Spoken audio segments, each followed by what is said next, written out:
All right, the recording's going. Hey, welcome everyone. It is 5:29. We're so on time tonight. It's the Boulder County Board of Health regular meeting. It's February 10th. I'll have the board members introduce themselves just so we can get a roll call. I'm Morgan McMillan, board president. Amber Johnson, board member.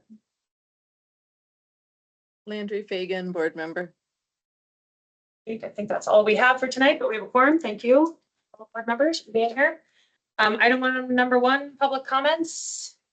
We have no public comments tonight. Number two is approval of the January 13th regular meeting minutes. Motion to approve. I make a motion to approve. And that was second her motion to approve. Perfect. That works. All in favor? Aye. Minutes approved. Item number three, strategic plan quarterly update. Kick us off. I'm just going to second to take control for Patrick, take control of the screens.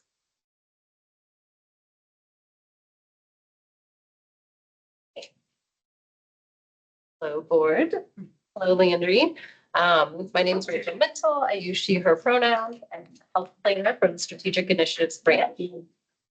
And I am joined by some amazing colleagues tonight, our priority leads who lead the work of our agency's strategic plan. We're here to give you some updates on the Q4 progress. Before we jump in, I've got a few just kind of general updates to give, and then the priority leads will share their updates. We do ask to reserve questions until the very end, just so we can get through everything before diving into questions and comments that you guys might have.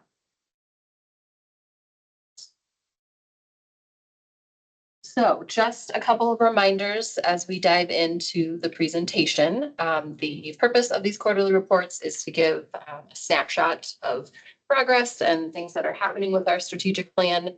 This particular quarterly report that you guys received and that we're doing the presentation on is for Q4 of 2024. So kind of summarizing progress from the last 3 to 6 months. It's just kind of a reminder that each of our strategic priorities, some started, we're all on a different page. Some started with a really strong foundation in the work, and some of this is new work for us. So we have a variety of updates to provide you guys. There are some differences between the Q3 and Q4 reports. The Q3 report that you all received back in November was our first quarterly report. We gave status updates on the objectives, and then a longer narrative that talked about accomplishments, some challenges, and next steps. Based on feedback, we made some slight modifications to this quarterly report. We dove in a little bit deeper and reported on the activities as opposed to the objectives. So we provided a status update for those activities as well as a measure of success here. Due to the number of activities that we have in the strategic plan, we did decide to focus on just the activities that are due in 2024, kind of had a deadline in 2024. We do have 61 activities, so that would be a lot to report on right now, and progress hasn't started on all of them. So again, focused on the ones where we've started making progress. And then we provided a shorter narrative that really focused on the lessons learned and some next steps that we're going to be working on. And then a few high-level updates just on the monitoring, evaluation, and learning plan for the strategic plan. In February, well, it is February, next week, we are holding our first annual meeting to review the strategic plan. The purpose of this is to gather management team together with the priority leads and really just kind of have a discussion about our strategic plan, talk about some challenges, some potential solutions where we can maybe align better this year, and then kind of approving work for 2025. In March, we'll start the process of refining our measures of success. We're going to be focusing on the objectives in our strategic plan, these measures, and then for the goals. So each of our strategic priorities has one overarching goal. We're going to look at identifying an indicator for those goals. This would be like a population health level indicator, or maybe an organizational indicator. Monitor progress. Our strategic initiatives branch and admin and finance division, we've started some conversations to kind of map out the vision for agency dashboards so we can make sure that we are collaborating and not duplicating and kind of leveraging each other's work. And then the monitoring and evaluation specialist position, we have made a verbal offer to someone for this position. So we're just waiting on a few final steps before we can give the final offer to this person. So hopefully we'll have an exciting update next time. All right. With that, I'm going to turn it over to our priority leads to give their individual updates. Up first, we have Dave, mental and behavioral health. Hi, everyone. Dave LaRocca, he, him pronouns, priority lead for mental and behavioral health, or MBH. And just as a reminder, the goal for this priority is to improve mental and behavioral health in Boulder County by strengthening protective factors and building capacity to support well-being. So in Q4, we made a lot of progress, and notably, we completed some key research for 3 of our objectives. One focused on communications, the second focused on training, technical assistance, and education, and the third focused on social connectedness and social support. And the way we really approached this research and planning is we identified what strengths do we have as BCPH and what gaps or opportunities exist that we can leverage those strengths related to and improve those objectives. So we really approached it with that kind of framework. And these plans are described in brief in the Q4 report. And we can also provide them to you if you want to look at them in further detail. But just as a real kind of quick summary, our communications plan involves kind of 2 main pieces. The development and dissemination of a BCPH MBH website, which really catalogs all of our MBH programs so that we can better share those out to the community and partners. We're also working closely with the Metro Denver Partnership for Health to update and disseminate the Let's Talk Colorado campaign, which aims to really normalize conversations related to mental health. For our training, technical assistance, and education plans, we're focusing on providing MBH-related trainings to our BCPH staff. So trying to build our internal capacity to support the community related to mental health. And then for social connectedness and support, which we know is a important determinant of mental health, we're focusing on developing data and resources that we can share with community members and partners so that we can better understand the issue. Also in Q4, we did a lot of work on our policy objective.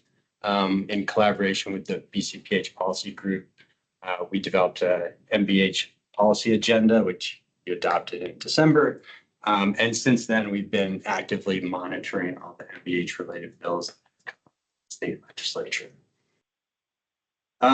Looking ahead to this quarter, we're really going to be focused on implementing those aforementioned plans.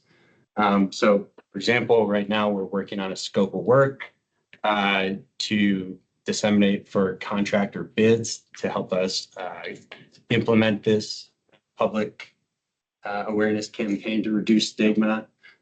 We are also offering an upcoming training for BCPH staff to support mental health skills. And then third, we're working with our HPE team to develop a social connectedness data brief. Is that to support internal, like their own mental health skills, or to help build their skills for external work towards the community? Both. Okay. We both see benefit in helping our staff with their own mental health skills and how to so colleagues, but then also we have a focus on client-facing staff, making sure that they have the skills to support the mental health of their clients. And the last part for this coming quarter, we'll be working on Objective 1.4, which is focused on MBH funding and BCPH staff well-being. And for that objective, we're really focused on aligning our MBH funding analysis with the ANF priority budgeting process, and leaning on their expertise there. And then we have a recommendation that we're working on that we'll submit to management team that will focus on how can we better support our staff's well-being. So that's everything really to MBH. I'll hand it off to the next lead. Yes. Thank you, Dave. Hi, everyone. Oh, hi. I'm Mary Ann Scheifel. I'm the Climate Justice Program Coordinator and also the Climate Action and Justice Strategic Priority. As Rachel mentioned, we're starting these priorities off at different places. You know, for context, I've been in this role for a year and a half now. So part of this work plan is for me entering this role and understanding the climate change and justice landscape in Boulder County. So a main accomplishment for this quarter was the development of a comprehensive spreadsheet of climate action and sustainability plans in the county to have a better sense of what is going on. And the deliverable is a master spreadsheet with 10 plans that were reviewed, including the county having its own climate and sustainability plan. So that's 9 out of the 10 incorporated municipalities in Boulder County having a climate or sustainability plan, minus the town of Ward. Fun fact.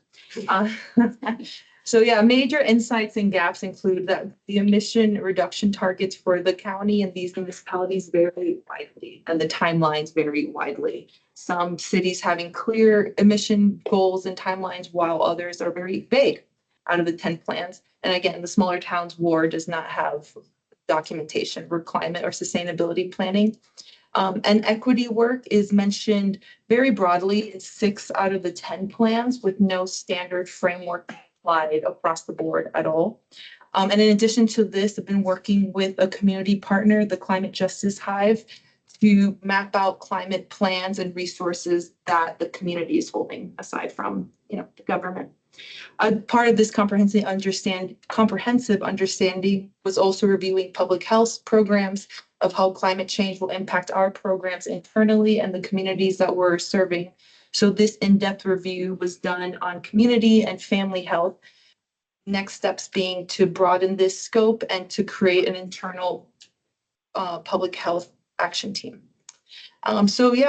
This understandings also supports our goal of refining public health's role in climate action in the county, particularly when we're talking with Oscar, an Office of Sustainability, Climate Action, and Resiliency.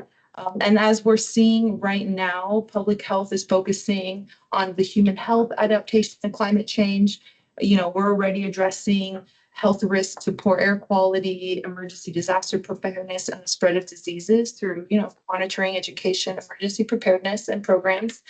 Whereas Oscar is focusing more on the climate mitigation through the implementation of policies and programs to reduce greenhouse gas emissions. And so the next steps for this is having meetings with Oscar to really clarify and refine our roles in the space of climate change in the context of Boulder County. Another big accomplishment is successful community engagement with the coal ash, Belmont coal ash remediation. This success could be mainly contributed to really successful, trusted community partnerships and their efforts in outreaching to the community. We partnered with the Climate Justice Collaborative, Eco Arts Collective, the community-led preparedness training team, amongst others.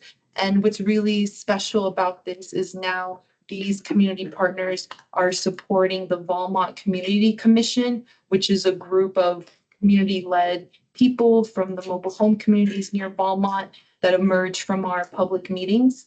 And the next steps for Valmont is, the EDOP, the Engineering, Design, and Operations Plan was we got a version of it today. So there's still some back and forth there between the state and with an Excel.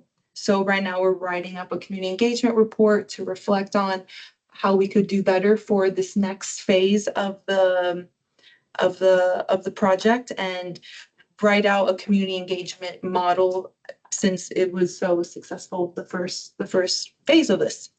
And in this work, Oscar supported us with community engagement. And next steps with that is leveraging that partnership, this past experience with them to continue to be in collaboration, to continue finding spots where we could work together And right now we're exploring a community informed heat wave approach. Yeah, that's all I have for now. Thank you. Thanks for listening. So good evening. My name is Chris Campbell. He is the emergency manager with the agency, and it's great to see the board. I see you a lot. Spent a lot of time together for a couple years. Spent a lot of time together, so. We're not together, but Indeed. Yeah. Yeah, well, it's nice to be together too. It's great to see the community, and I just appreciate the opportunity to talk about our emergency preparedness, response, and recovery strategic priority. Really just to look at this goal and remind the community, remind the board, this, we want to make sure that we're with this priority, ensuring that the community, our agency, our community partners are equally supported in emergency preparedness, response, and recovery. And I think what we know is that we get impacted by disasters and emergencies in Boulder County. In 2024, we had 10 formal activations for our incident management team and our emergency operations plan. I think this board knows, the community knows, we've seen catastrophic wildfires, floods in the community, the pandemic response, of course. We just had a hepatitis A response with our communicable disease team. And it has impacts across the agency. It has impacts across our community and with our community partners. So we've looked at this, and I'll just remind the group that this is the baseline work we're doing. It's 2025. This goes on to 2029. So you're going to hear me talk about some of the baseline work we're doing, and we're excited to see things really kind of ramp up in the next couple of years.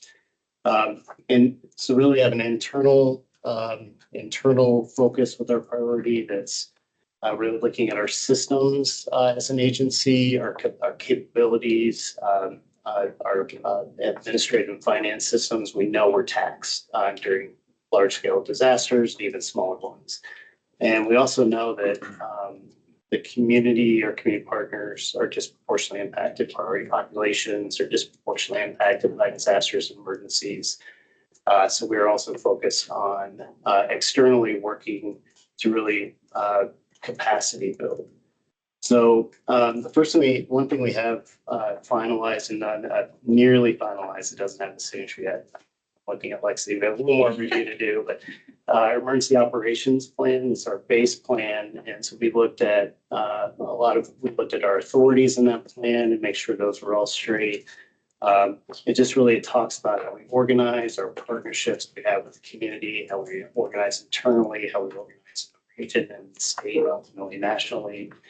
And that was all done with a lens of health and racial equity. And what informed that was in our second really kind of action item or deliverable was an analysis we did called Putting Equity in Practice. And this one was actually recognized. We did an abstract and presented this as a session at the NACCHO Preparedness Conference last year.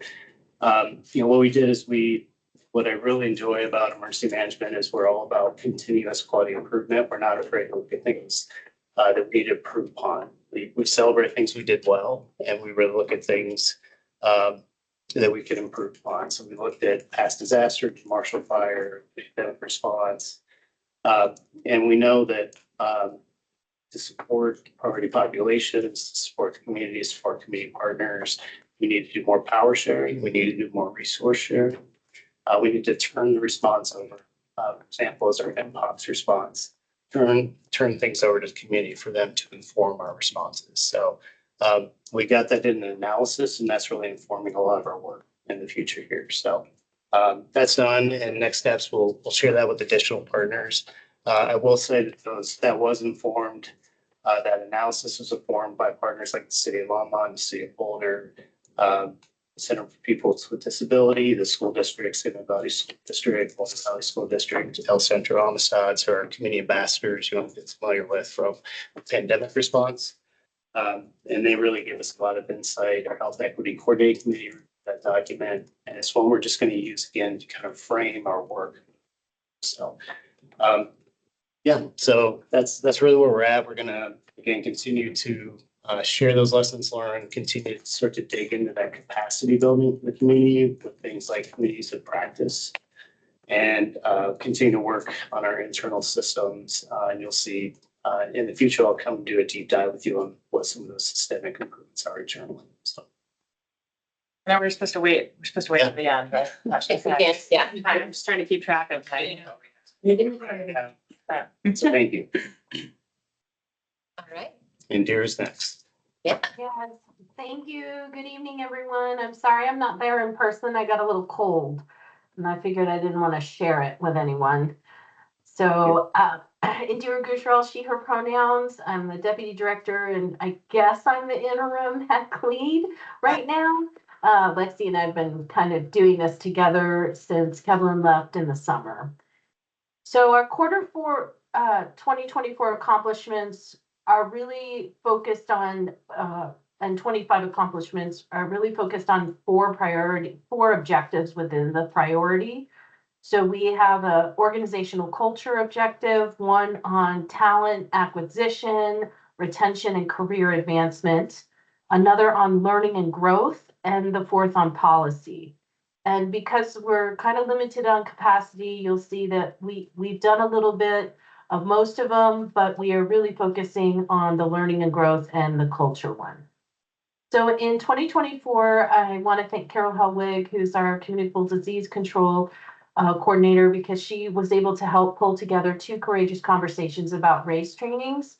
And those were actually facilitated by the Office of Racial Equity downtown. And what was important about doing those trainings is that we wanted to set a baseline before we started engaging in the Roots of Health Inequities course, so that everyone had foundations about how to have difficult conversations.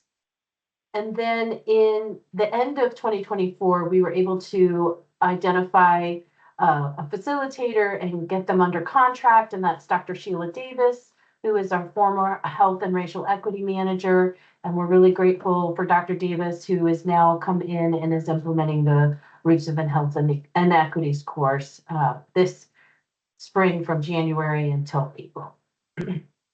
We also saw the adoption of a year-long, really great coordinated policy change in the county where they went through with the Office of Racial Equity and identified a much more standardized approach for county bilingual pay, which is separated from people's salaries, but also recognizes that there are different levels of bilingual logistics or linguistics that are being used at different levels. And so that has been a really lovely success to see. And we adopted that and instituted it. And I have to give Amanda Sandoval a shout out from admin, who really helped to get that in place for our staff. The other things that we've been doing is really encouraging staff to join county affinity groups.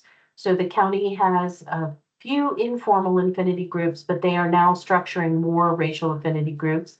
I myself belong to the Asian American, Native Hawaiian Pacific Islander group, and it's a great group across the county where people come together and talk about their own life experiences and can be in community with each other. We also have been really working around staff education and expectations around health and racial equity. And how to navigate health, HR issues and legal conflicts and learning how to resolve them. So we did a series of focus groups. We brought in the county attorney's office on multiple settings to have conversations about employment law and employee rights. And that seems to help create a better foundation for the staff to understand about how do we do equity within the parameters of being in government. So in 2025, as I shared, we're already implementing the Roots of Health and Equity trainings.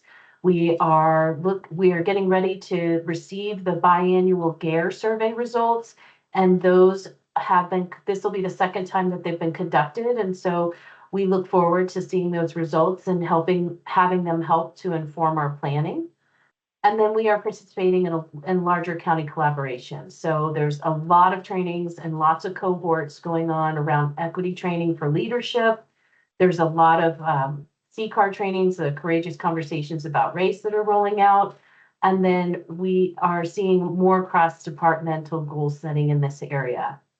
In terms of Office of Racial Equity, we're starting to see more increases in alignment with county HR and legal on how to manage things, and we're excited to be part of that, as well as a racial equity pay study that the county conducted and identified some opportunities for us to think about merit-based pay. And actually the county did make a change around merit-based pay based on some of those racial equity studies that they did, pay studies. And then lastly, just really, I've seen a lot of progress and good work from our contracts team in helping to lead some of the procurement policy and procedure changes that we're seeing at the county. The county had done an assessment of how their procurement policy and procedures were impacting minority-owned businesses in the community, and has identified that they want to make improvements in that area. So we definitely see some of our staff taking the lead on that. And then in terms of rehiring, we are in the process of reviewing kind of the needs, the staffing needs in this position, and identifying a path to coordinate work. So we're working closely with the Health Equity Coordinating Committee on that. And that's it. Thanks, Kira. All right, community engagement. Hi again. Heather Crate is the priority lead for the community engagement, but they're not available or they aren't able to be here with us today. We like to add that this work is being co-developed with CalFO. Heather is a co-lead of the work statewide in an effort to create sustainability, to create this capacity statewide across the state. So yeah, our biggest accomplishments have been, after spending time on gathering community engagement definitions and principles from regional and national agencies, we have landed and finalized a draft for the community engagement team and for Boulder County Public Health. So our next steps are bringing these working definitions to the agencies through 2 brown bag meetings that are already on the calendar to receive feedback on this operational definition and guiding principles. Part of this feedback is exploring, do we want 2 community engagement definitions, one internally and one externally? So we'll be asking for feedback on that as well. Yeah, a huge challenge that we've been facing is staff capacity, since there isn't an internal community engagement person in the agency. So, navigating that piece. Thank you. All right, last but not least, my name is Jordan Bullard. I'm the Site Projects and Vital Records Program Manager for Public Health, he, him pronouns, the priority lead with STS along with Kelly Inch. And just a reminder, the goal here is that BCPH has the infrastructure, culture, and practices to support good governance through sustainability, transparency, and stewardship of resources. I think before we talk about accomplishments from the fourth quarter of last year, it's important to talk about some of the challenges that we had last year, specifically within A&F. We made some great progress in our A&F refresh leading up to around the midpoint of last year. We had a vacancy in our director position, in the A&F director position, and then a lot of our resources were focused on budget issues that came up. And thank goodness now we have Armando on board, who supports much of this work. And not that the budget stuff is necessarily smoothed out. It's a little wild out there, but we're definitely able to start to focus more on a lot of this work as it pertains to not only how this fits into the strategic plan, but also just this is, especially the A&F refresh, has been something we've been working on now for 3+ years. So really a big accomplishment in the fourth quarter was just getting us on sure footing. And that included establishing a cadence for what our plans would be in 2025 of how we were going to implement some of the progress that we made earlier last year. Patrick did the yeoman's work of working on and implementing a funding intake form that we got some initial feedback from super users that we'll be implementing soon. And that form, I think, is going to be really handy in helping us streamline how we bring revenue into the agency, ensuring that it's aligned with our strategic priorities. And I think helping sort of flattening some of the communication around grants management and revenue management. Other accomplishments include identifying key performance indicators for teams across the agency. And there's been development in population health dashboards. On to next steps for 2025, there are two key positions that I think will be really, really helpful in moving this work forward. One of them is the monitoring and evaluation specialist position that Rachel already discussed. On the ANF side, we're going to be bringing on a grants manager soon, I hope. I have an offer out. Awesome. Have an offer out. And I'm hoping that that person will provide us with a way to sort of have someone centrally located and help own these processes and shepherd them from, a program staff identifying a grant or some revenue source, and then putting it into these pipelines that we're hoping to build out right now to ensure that they're, aligned with our priorities and all that kind of stuff. So I think two key positions that we're hiring for right now that will really move this work along nicely. Along with that, we'll be implementing new processes in the first 3 quarters of this year for every section within admin and finance, from site management to personnel, contracts and purchasing, finance, budget. And as we roll these out, we'll have 30 and 60 and 90-day review periods so that we are engaging with staff, getting buy-in from folks. The idea is that we move people into actually using these new systems once we have them rolled out. And the whole point being that at the end of those 90-day evaluation periods, they aren't just set in stone. We're going to be able to continue to evaluate them to ensure that they are serving the agency appropriately so that we have some constant improvement going on there. We'll be incorporating priority-based budgeting into our definition of strategic priority.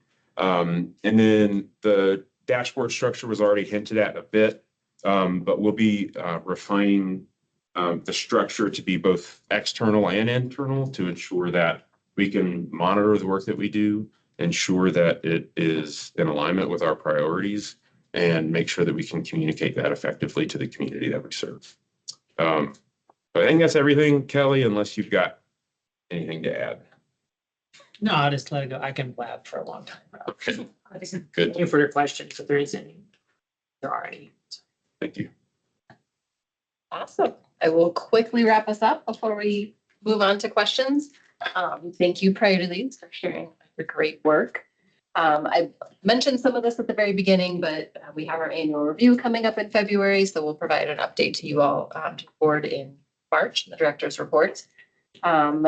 Chris kind of mentioned his focused conversation. He'll be back. Actually, Chris and Jordan will both be back in April for kind of a deeper dive on emergency preparedness and the STS priorities. And the Bay Board of Health meeting this group will be back to talk about our Q1 report, which will continue to improve, adapt these quarterly reports as we get feedback and make sure that we're giving you all the information that you need. And we could also provide an update on the measurement refinement process at the main meeting. And with that, we'll kind of open it up to whatever questions you guys have.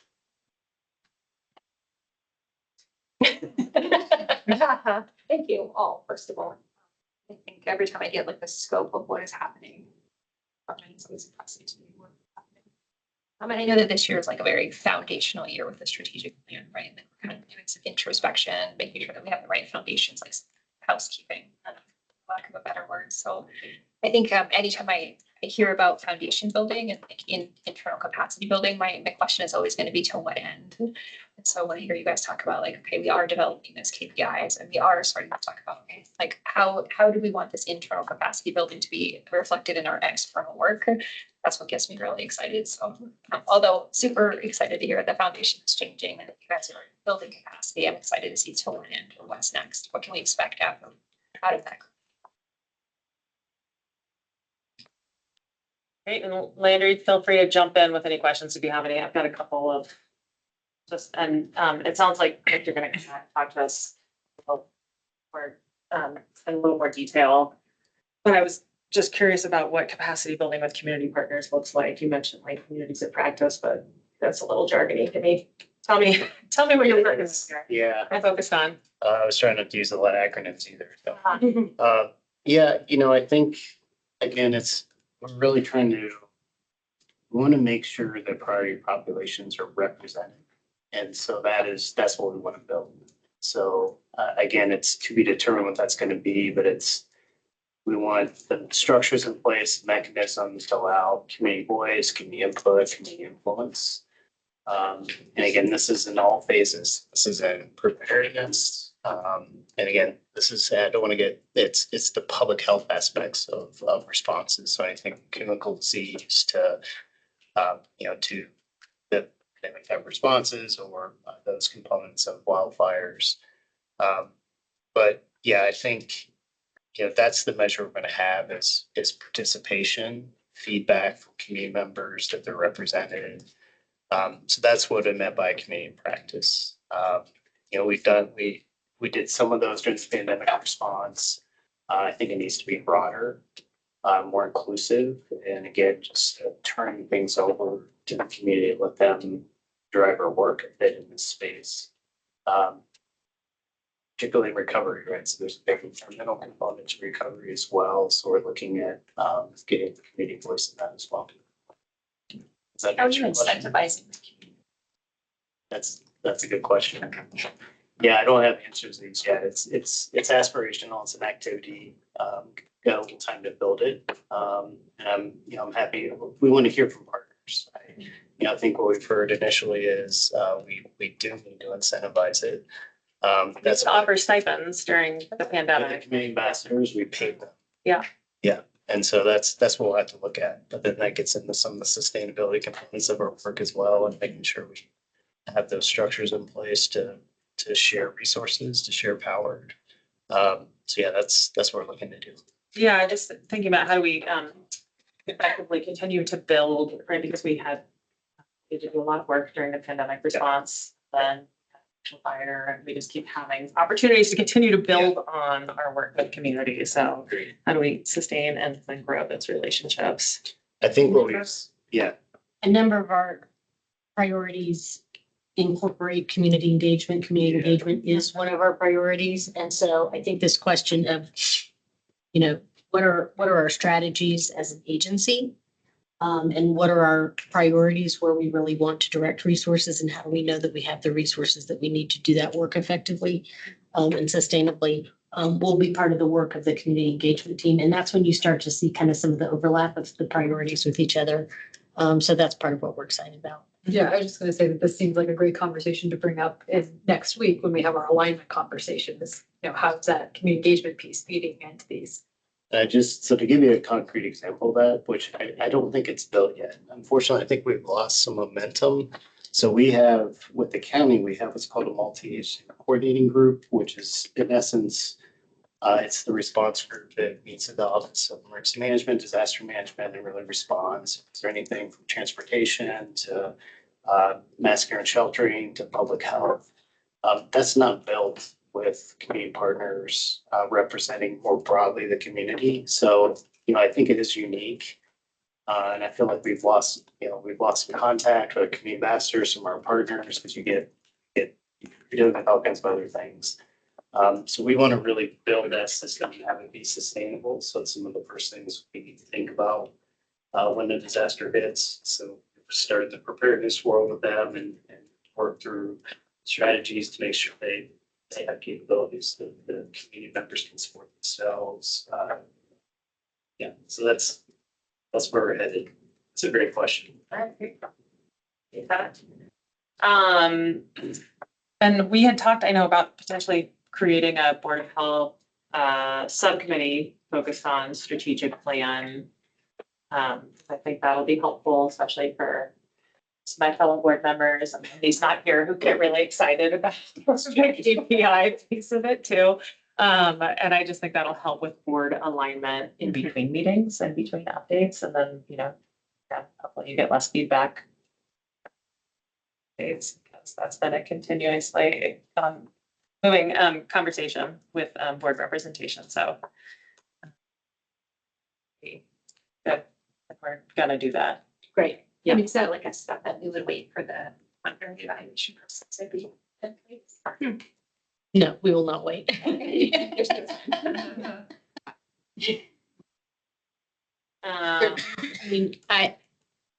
it's so rich and deep. There are, if we had extra time with you, the things that we would share. I think there's plenty. And that person should be on board pretty soon.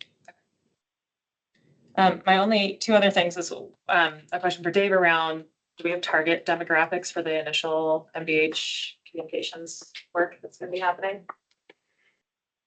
Broadly, we're using the Let's Talk Colorado campaign, which was developed in 2017 through the Metro Denver Partnership for Health. And Hispanic Latinx populations was one of the main target populations at the time they developed it.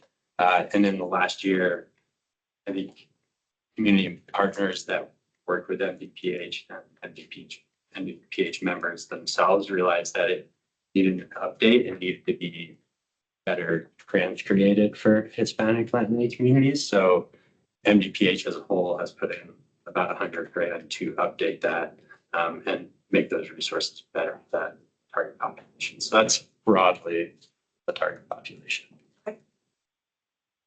And then Mary, I'm thinking about the really positive community engagement work that happened with the Belmont Flash. It would be great to get that story out into the community, because I feel like often there are just stories when government is not maybe working in alignment with community, and it'd be great for us to push out some positive stories about how government has worked to support community empowerment and engagement. And so I don't know. That's maybe a comms issue too, but just thinking about that, it's a great story to tell. Like, Definitely, thank you. We are looking to getting some testimonials from the Valmont Community Commission in particular and asking for some feedback of how their experience went and how we could be better partners for this next phase. Yeah, thank you. One of the things that was terrific too about the way that work was done was that we also got feedback from CDPHE that was like, wonderful. Thank you so much. This is meaningful input, and you really helped the community to articulate in, in a smart way what their needs were with an evidence base behind them. And so it was very much a win-win, and I think a great model for the future. Yeah, thank you, Lexi. They mentioned too that how they've never received so many comments from the community. yeah, great. Like, yeah, we should. Thank You know, you. because I think there was coverage early on and it wasn't positive. And I think that maybe it didn't have all the information. Totally. So it'd be great to do a follow-up. Yeah, that too. Thank you, yeah. Okay, Landry, did you have any other questions? See your I think face. this is great. I agree that I know there'll be need to be more granularity on the KPIs, but I think this is great. Thank you. That's really good.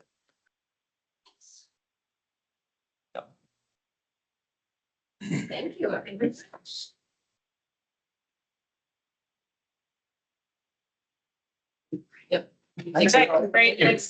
all. It's yeah. Thank you. Next is planning for agenda items, planning for priority-based budgeting.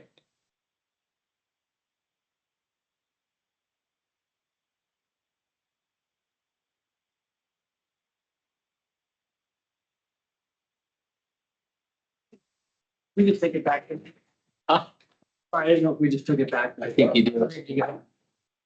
That's all you. I think so. It says Delia, so I'm still trying to.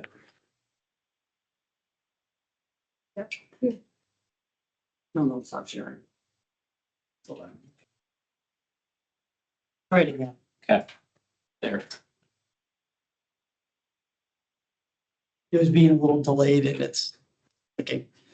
Oh, it's still not. Okay, I guess I gotta click on it, so. Is it working? No, but I can use the clicker, that's fine. Okay. We'll make it work. Just we can do it. Huh? If you want us to. go for it. That's all right. I can do it. Okay. I'll do Sorry, trying something here. it. Well, good evening, Board of Health. Before we begin, I'm Armando Guardiola, Director of Administration and Finance. I want to take just a little bit of time before we start this presentation to acknowledge that we're closely monitoring the current administration's executive orders and the potential financial impacts on our budget. As we regain more clarity, we'll keep the board informed. For now, we're preparing scenarios and addressing worst case situations. And as I would ask that you hold off on any questions in regards to our current landscape within the federal government and within the funding. So as soon as we get more information, definitely provide all that information to the board. So tonight, I'm going to walk you through Boulder County's public health approach to priority-based budgeting. We call it PBB. It's a strategic initiative to ensure our resources maximize community impact, align with our agency goals, and support long-term sustainability. So we'll get started.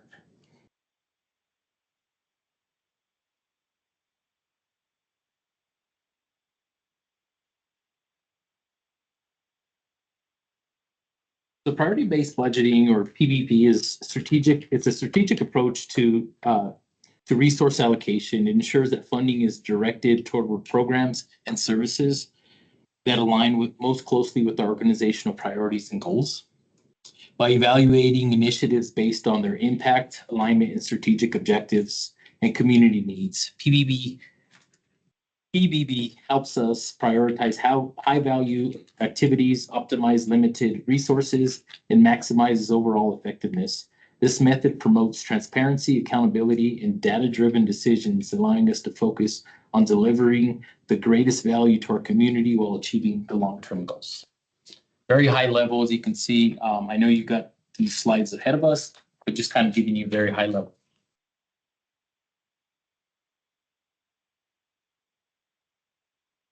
Why PBB? So we're adopting PBB because there are several key reasons. Aligned with workload goals, it helps us ensure that our resources are aligned with our workload and priorities. Maximize community impact by focusing on high need, high priority areas. We can make a greater impact on the community. Supports agency goals. PBB helps us stay focused on our long-term goals and encourages innovation. It optimizes funding. It ensures that our budget aligns with our revenues and that we're investing in these areas that matter most. And ultimately, the ever all changing environment that we're currently in, I think this is a head start to actually addressing that impact.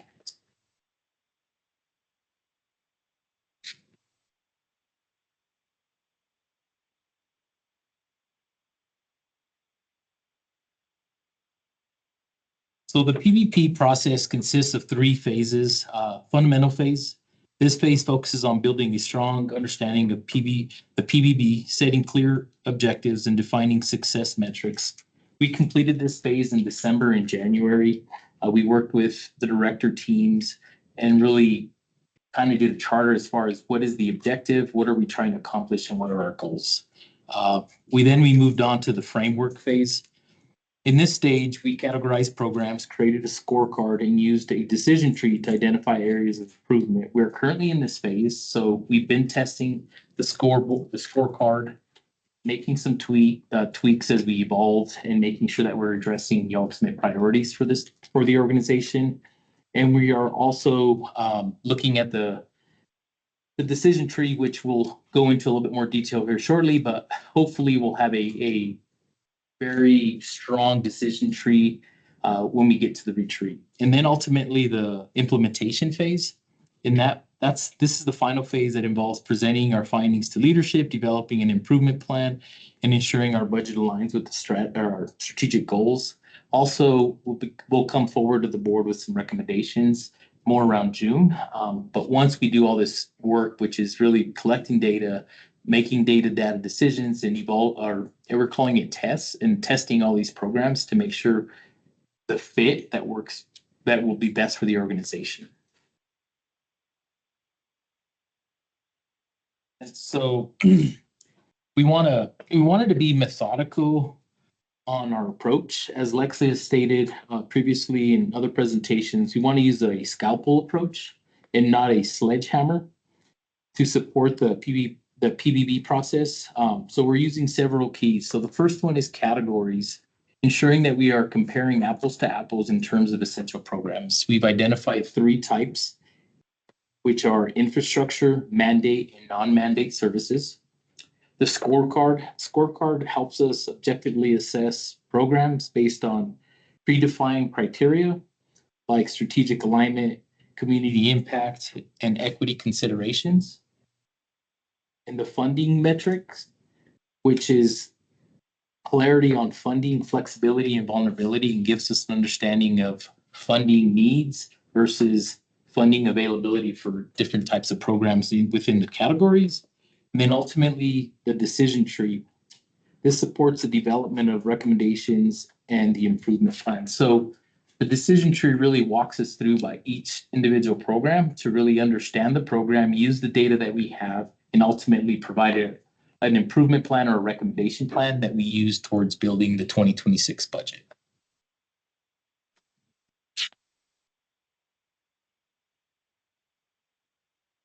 So we'll talk a little bit about the program inventory categorization. So we have 60 programs that we organize into 3 categories to ensure consistent and equitable assessment. I talked about the first one, which is infrastructure programs. It's essential operational services that support the foundation of our organization, like budget, accounting, and procurement. Mandate programs, we defined it as programs required by law or regulation that must be provided. Programs like the burn permits and issuing body art permits, those are mandated. And then ultimately, the third category is non-mandated programs, the discretionary services that enhance community well-being, programs like Nurse Family Partnership and Family Connects.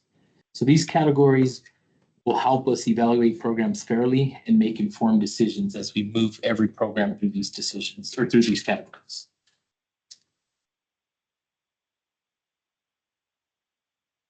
Here's a preliminary look at how we categorized our 60 programs. And keep in mind, I'm saying 60, but we're still cleaning the inventory programs or the programs in the inventory list. And hopefully we can get it down to, a good sizable number as we look at some that have subtitle programs or initiatives. And then we also have programs that maybe fit into other programs. So right now, currently the raw number is 60 programs. For example, infrastructure includes administrative finance. I kind of talked a little bit about that. If you take a look at that list, non-mandate, we have plenty of non-mandate programs. We also have mandate programs. This will ultimately give us an opportunity to run each program through its decision tree and ultimately provide a program or an improvement plan or a recommendation for each individual program when we get to budget. And then ultimately, how do we distribute the budget resources and funding to make sure that we align with what we actually scored these programs?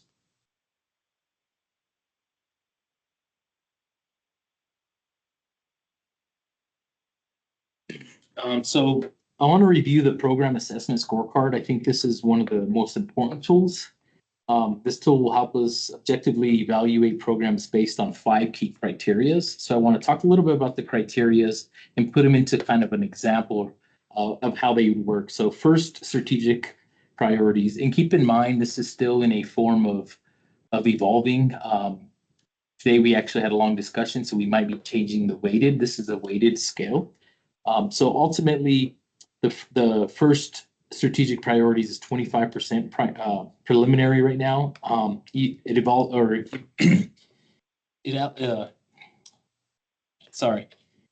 evaluates how well a program supports our strategic goals. For example, Armando's baseball lessons might score high here if it directly aligns with a broader community priority. If we moved on to the second criteria, community impact and need, which is at 30%, measure the program's reach and significance. While baseball lessons might affect a small group, it may not have a significant impact on community health or critical issues, so it might score lower in this category. And then we move on to the third criteria, which is equity, 25%. Look at whether the program addresses disparities. If Armando's baseball lessons is available to all, it might not score as high in terms of equity if it doesn't specifically target underserving populations. And then we'll move on to dynamics of non-funding. Assesses the consequences of cutting the program. In this case, if Armando's baseball lesson is the only provider of such services, there might be some community back push, but it would likely be lower compared to more essential services. And we might be removing that from the scorecard just to give you a preliminary update on that as we continue looking, because we are also working on some funding metrics, which will allow us to evaluate that separately. So more to come as we get to the retreat. We'll definitely have a finalized scorecard. And then ultimately innovation. We thought innovation is important regardless of the current landscape. I think innovation still promotes change and positive change to the community. So finally, the innovation is only 10%, but it looks at whether the program offers new ideas. So if Armando's baseball lesson introduces an innovation approach to youth sports, it could be higher in this category. So by evaluating each program with this criteria, we can prioritize these to bring the most value, or what brings the most value to the community. And so we'll be running most of our programs through the scorecard. The only programs that we will not run through the scorecard, that is the infrastructure, as infrastructure is it really isn't it's not a program that is front facing. It's internal to make sure that we support the external facing programs. So therefore we will not run those through the scorecard. We will run them through the other tools, and I'll talk a little bit about that here next.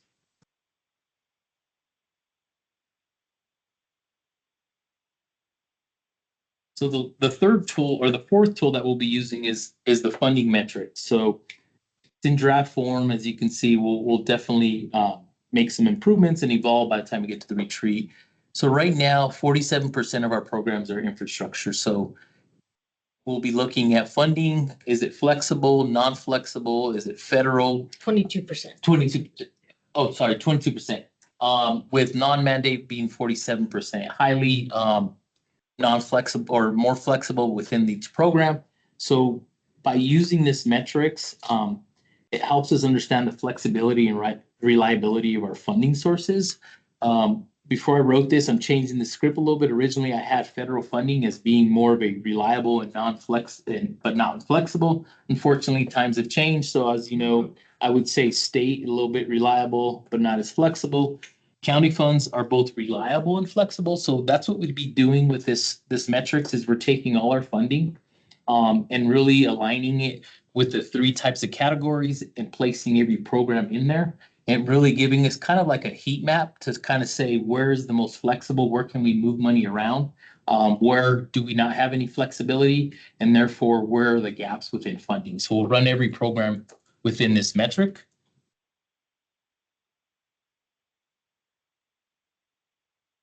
And the last is probably the most important, I would say, out of all three tools, because all three of them are very important, but they all really run into this decision tree.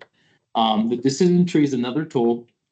It helps us determine the appropriate level of service for each program, whether it's mandatory or whether it should be delivered by another organization or partner. And this process ensures that we focus on resources on the most impactful and necessary services. So for example, each program will go through a decision tree to ensure efficiency and effectiveness. We'll ask key questions like, can the service be shared with the county or partners? Can we increase cost recovery through fees or other funding? Can the private sector provide this service more effectively? And can lean processes improve if applied? So for example, anything that's infrastructure, this tree would automatically get it to more of the lean process test, which then are looking at, are we sized correctly? What is our service level? What's mandated as service level? What isn't? So really making those type of decisions so we can form a good recommended plan to really be in line with our resources and ultimately our budgets. Can I make a quick comment? Yeah. Just in thinking about the four tools and how they work together. What I really like is that they get at different pieces of the story. So the scoring is really about impact and how much of a priority should it be. The funding matrix really helps us understand where are flexibilities, how could we move things around theoretically. The categories really helped us to think through how do we compare apples to apples. And then the decision tree is the kind of bringing it all home. Here are the other kind of empirical questions that we want to answer that help us to figure out a holistic set of recommendations. And one thing I think it's really important to remember is that there is strategy, there's strategic thinking embedded throughout this thing. And so while one purpose of this process is to be able to come up with a really powerful 2026 budget, we also are expecting this process to result in a leaner organization in that technical sense of lean, efficient, and really intentional decision-making in a way that we haven't really been able to apply holistically across the agency since I've been here at least. And so it's exciting to see a way for us to have conversations as an agency about like, how are we really going to achieve our goals? And what are the opportunities that we have together? And how do we work together in this process? Thanks, Armando. Yep, no problem. So as you can see, I'll talk a little bit about developing the improvement plan recommendations. So after applying the scorecard and decision tree, we'll review the results for each program category to identify options, assess budget and operational impacts, and ensure alignment with our strategic goal. Next, we'll hold up one-on-one meetings with management team to redefine our improvement plan and recommendations. Using these scorecards, we'll develop a budget that will incorporate these recommendations, potentially realign or reevaluate programs for new opportunities. And finally, we'll finalize our recommendations for approval and present them to the Board of Health with the 2026 budget.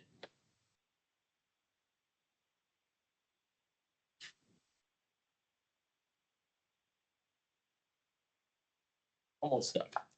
So here's a look at the timeline for implementing PBB. So I'm not going to go into too much detail, but I would say that the next couple months are going to be critical as we collect data, as we continue to work with division managers within each program, also start developing improvement plan and ultimately scoring these, and being very transparent as far as, you know, what data are we using to make these data decisions, and ultimately forming a budget here in May and June, a preliminary budget right around the time the county, and then ultimately really being strategic how we align with the county, also align within our strategic plan, and then ultimately priority-based budgeting and making sure our resources are aligned. So by the time we get to June, we should at least have a preliminary budget that we can move forward till around November so we can get it adopted.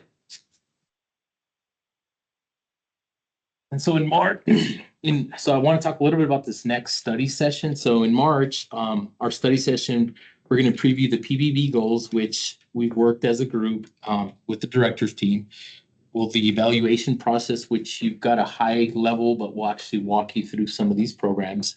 Also be running some statistics on the deviation for the scorecard, the average on the deviations, and assess how we move them through each stage of the tools. We'll also discuss the draft outcomes, including scorecard sheets and funding metrics, and propose scenario conditions for the board. And lastly, we'll outline how we present the recommendations in May. So very preliminary, as you know, going into the retreat, we won't even have a quarter based on our financials. So it's very hard to really start looking at numbers. But I think it's more important to really look at our programs in a line and start working on our programs to make sure that we're ready. So when we do have financials or projections, we can start aligning our budget within those. And ultimately, hopefully, you know, June or May, we'll have a full budget that the board can, you know, weigh on and ultimately give us some feedback. Otherwise, thank you tonight. Priority-based budgeting is a a powerful tool that will help us align our resources and our strategic goals and maximize our impact to the community. Any questions, or love to hear your feedback? I know this is a lot of information. I try to keep it very structured with the script, but I'm open for questions. I could definitely answer any of those questions. I love the direction we're heading, like the logic that's applied to all this is very impressive. I think my question is, of the tools that we're using, like the scorecard, the matrix, and the decision tree, who gets to weigh in on those? Is that like a leadership team, the board, the community, like? So, well, there's a couple. So ultimately, the scorecard is done by the leadership team, which is the director's team. But the backup behind it, so there's a lot of data. I have this running workbook that has, for example, how did it score within resource X from the community? How does it align with our strategic plan? How does it align with the county? So there's all this data. I'm also having the finance team break up each individual program to try to figure out what is the cost of each individual. For example, we have programs that might bring in revenue, but the cost is a lot higher. So what is the ROI index? So there's all this data, but it's actually done by the directors that actually are going to score it. And then we'll move to the manager's team or the individual programs that kind of go over the scores. So I would also add that we're trying to use objective empirical information as much as we can. So for instance, in relation to community impact, is this particular program addressing an issue that is a problem in Boulder County, or would it be a problem if we stopped supporting it, right? Because you don't want to get caught in the trap of, well, yeah, it's not a problem because we do such a good job. But then also we have a lot of information about community priorities from the past couple of years since the pandemic, when the county did a large listening session. And so we do have information there. A lot of those kind of issues that we're going to have to dig into a little bit more are in that non-mandated category. The mandated work is going to be more about, how many people do we need to basically fulfill this service requirement in the county? There may be some questions about, are we going above and beyond the service requirements? And do we want to consider that as part of non-mandated work? We'll consider an adjustment there. We are also going to be ground truthing what we're finding and the kinds of recommendations that we're seeing with the management team, which means the division managers. So the individual divisions will have a chance to provide feedback, make recommendations. This is not the first time that this agency has tried to do priority-based budgeting. And one of the challenges that has been observed in both of the last two times is that Everything ends up as a priority. is That's how it usually goes in a lot of organizations. is that there kind of has to be an anchor of who's gonna take responsibility for these decisions. Directors team will be doing it together with the management team, and staff will have the opportunity to provide feedback as we go along too. So trying to make it participatory, but also move it forward. And given that our goals are not just about changing everything, but really, how do we have the best impact for our community? It'll require iterative conversations about what the recommendations are and things like that. And the only thing I would add to that is we have priority with the strategic plan or the strategic priorities. There's KPIs now, so we have some of those. So even moving forward next year, or as they continue evaluating programs, we'll have more data. A lot of the data is new, so it's a lot of baselining. But as we evolved and we continue this, you at least have the KPIs to really make some data-driven decisions instead of just put a number out there on a score.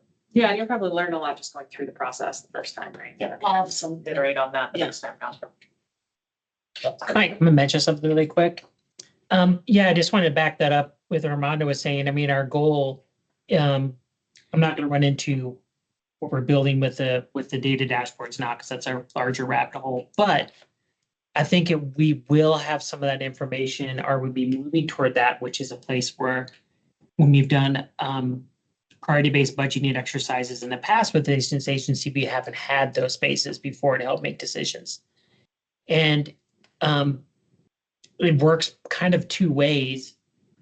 What I call roll up and roll down. So rolling up is making decisions, with key, with key data. And then rolling down is how you put that into performance management as well, even. So all those spaces I think are going to be helpful, once we get these systems.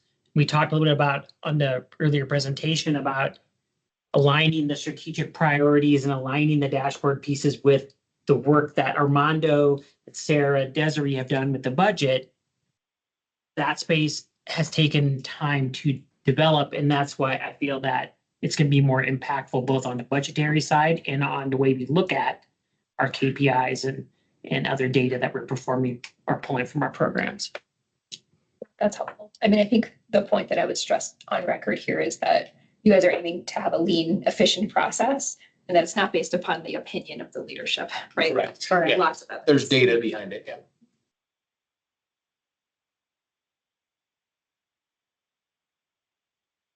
Thank you. Yeah, thanks for the.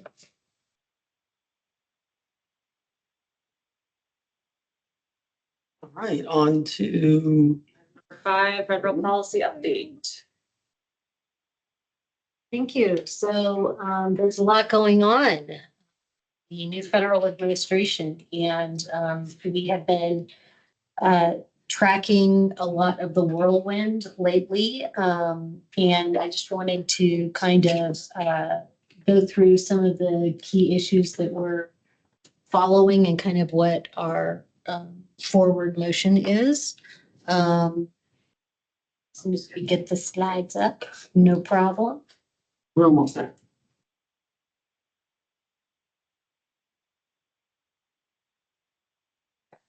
Is this the one you?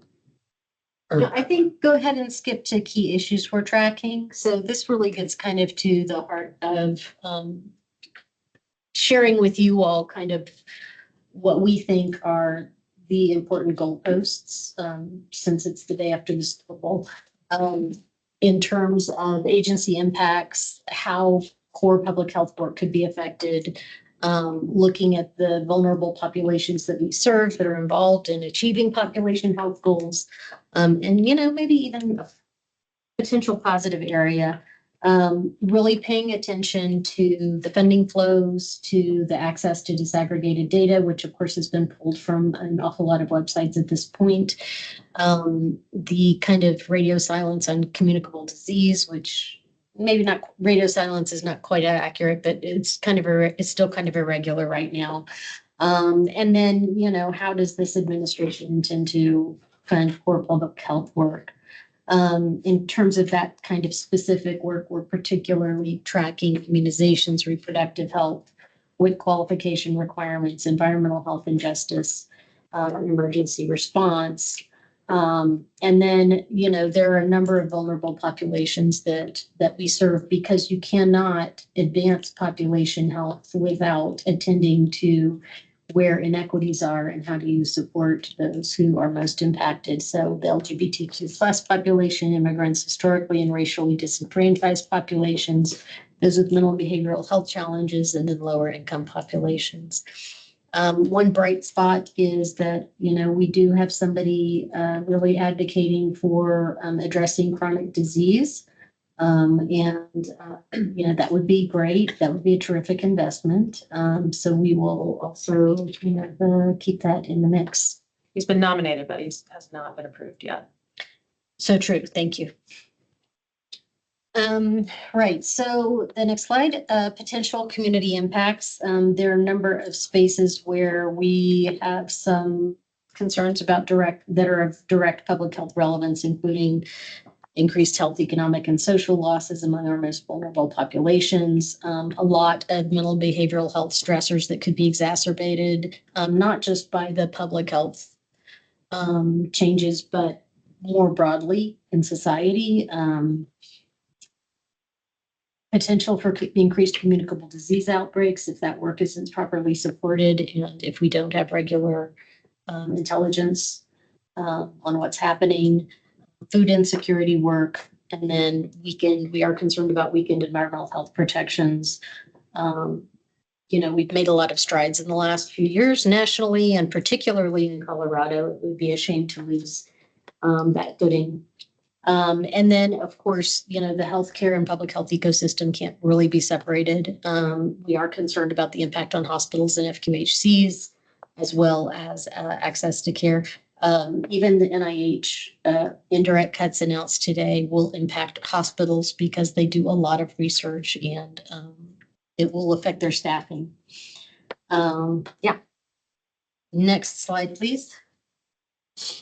So in relation to our specific agency, we see about $5 million from federal funds, including pass-throughs that we receive from the states. The federal drawdowns on existing grants were paused. Now they're just irregular. We will see whether they are continued. There is a lawsuit.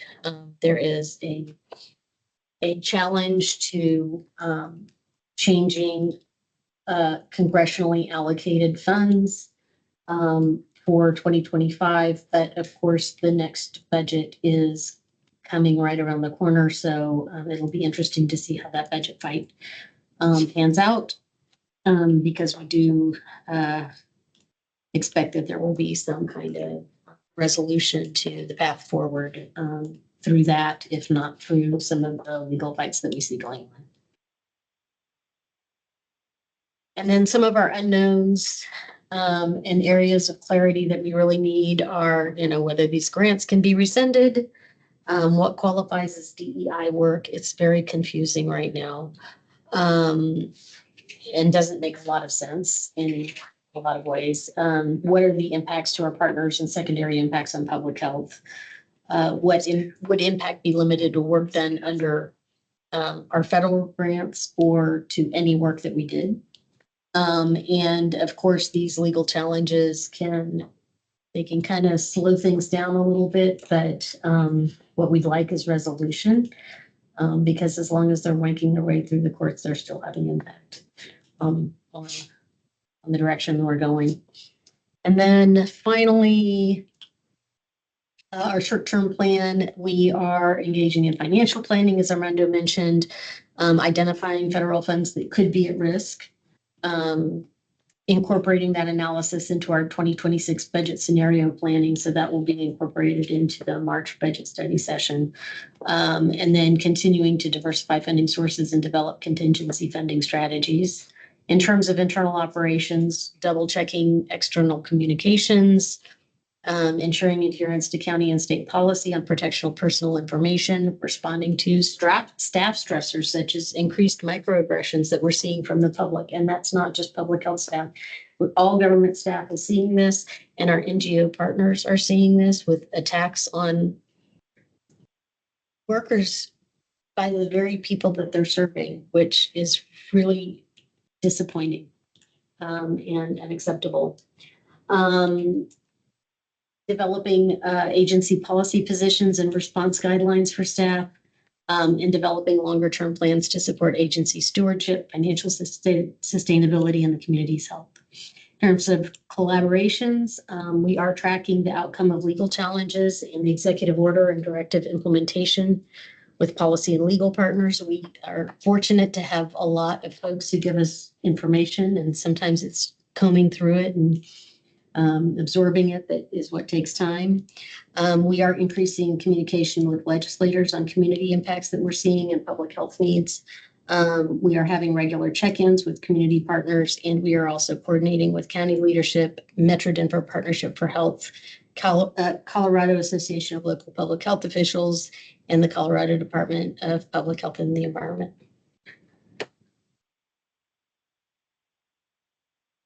So, I would love to hear, do we have any blind spots that you can see? And this issue of how do you balance uncertainty with this kind of need to keep moving forward? We're trying to get it right. We're trying, we recognize that we have contracts that say that we will do specific things. And we have an obligation to fulfill those contracts. And so figuring out the right tempo for adapting to the changes and how much information is enough information to make a change is kind of where our heads are right now. Making sure that we're communicating with staff as much as we can. sticky. And I think doing all of that while maintaining your core mission, very challenging. I think some of the hard part about public health funding is that it's not just one source of fund. It, it supports one activity, right? And you're right, you can't default on your other grants for promises made. So I think it's threading a needle here. Certainly, we support you in navigating this. I think it's super dynamic at this point. Are you guys, it sounds like one of the things that you guys are kind of focusing on is external communications and language that you're using. Are we changing any of the language? Not yet, but we're just reviewing things just to be particularly attentive.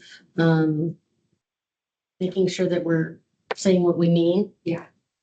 Making sure that folks, that we're using our review channels for external communications to make sure that our messaging is in alignment, that we're not contradicting ourselves or and that we're really trying to be in alignment with our partners too.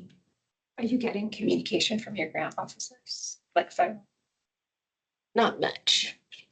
Yeah, I mean, I guess I feel like we're not in this alone because every single Yeah. local public health agency in the country is That's right. navigating the same challenges that we are and trying to figure out what is required of us, what we can continue doing, how we continue to fulfill our mission, given mixed, I guess, or some messaging that's contradictory to what we have been doing and then some that is very unclear. So I think the safety in numbers, the more we can lean on our CalFO and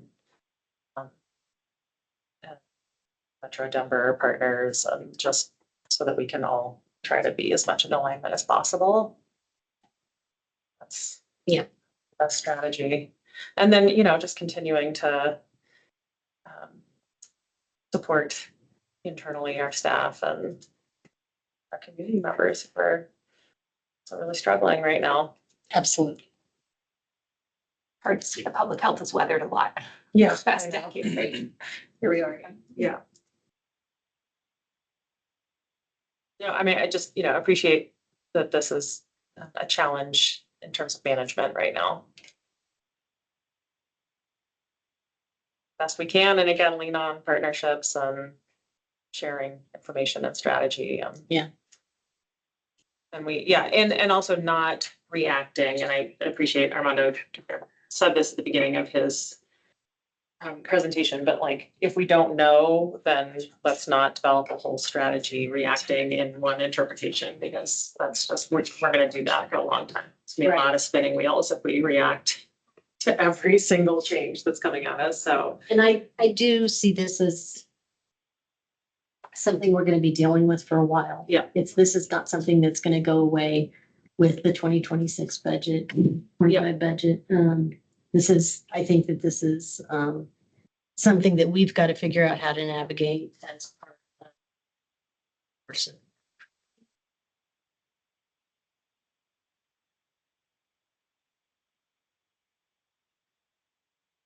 Thank you so much.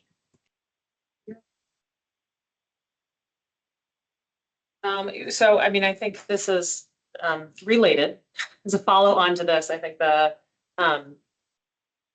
up for Board of Health consideration is a statement reaffirming our mission and our commitment to serving all Boulder County residents. And again, I want to recognize, I'm sure my fellow board members want to recognize that these are challenging times, and in particular for community members who were already facing hurdles in accessing the healthcare they needed or access to other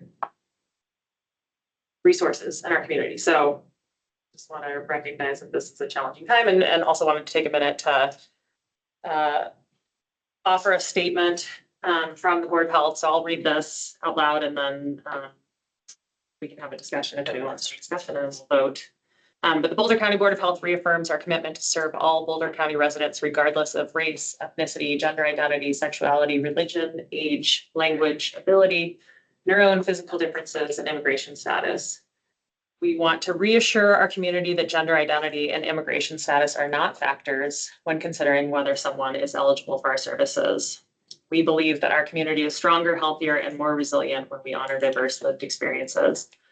We will continue to work in support of our mission, which is to address social, economic, and environmental conditions in Boulder County to ensure that all people have the opportunity for a healthy life. And we support our staff in their work to carry out this mission.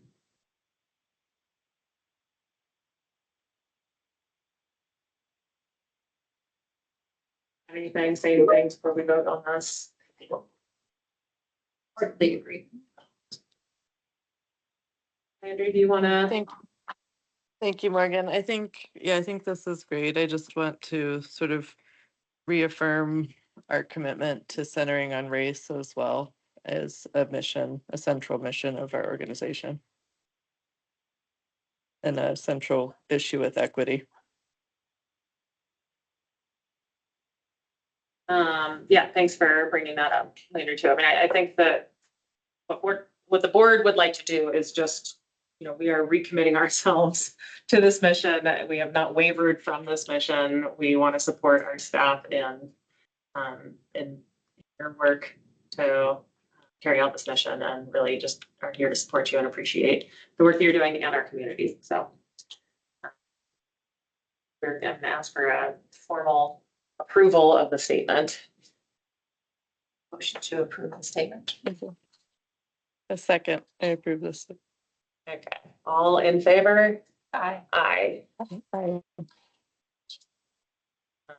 And, thank you. So motion passes, and just, our ask to management is just to keep us informed as a board of what we can do to continue to support this work as we navigate these tricky times. Thank you very much. 7. Item number 7, director's report. Okay, so you may have noticed that there is a new format to the director's report this month. This is our attempt to start to move towards lightening your load. You will see that there's a much lighter section on program updates. As we go forward, we'll start incorporating really updates based on the strategic priorities, so that you can track from month to month, even if it's not on the agenda, kind of what's happening within the strategic priorities.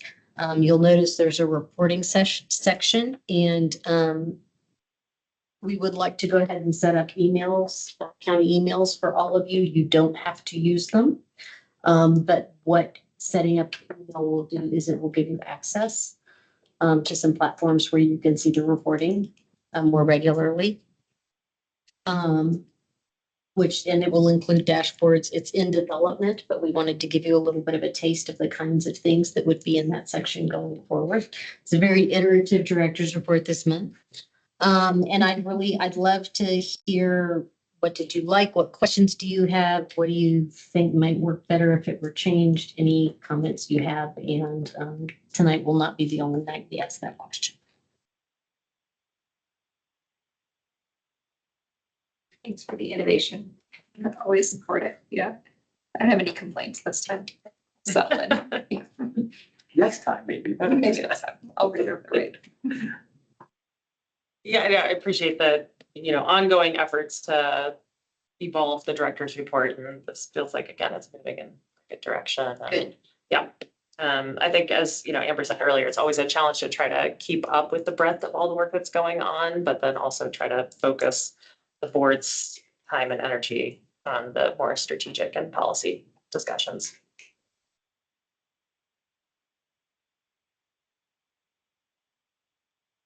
Great. Any questions about the content itself?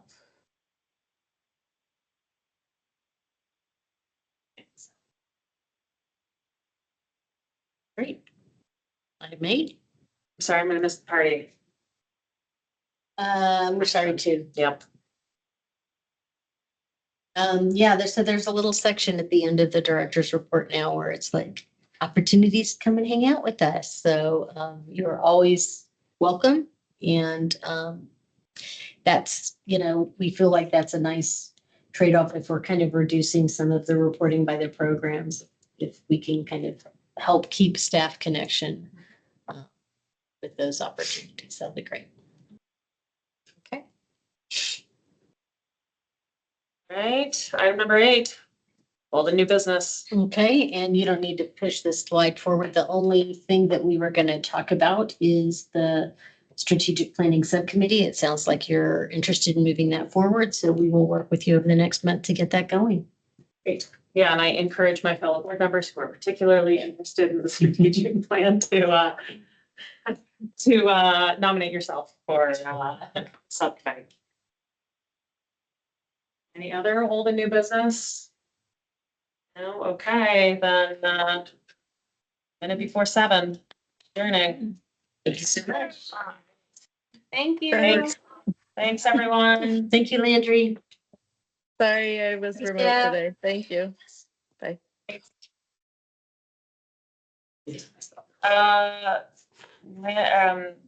Brett's on vacation.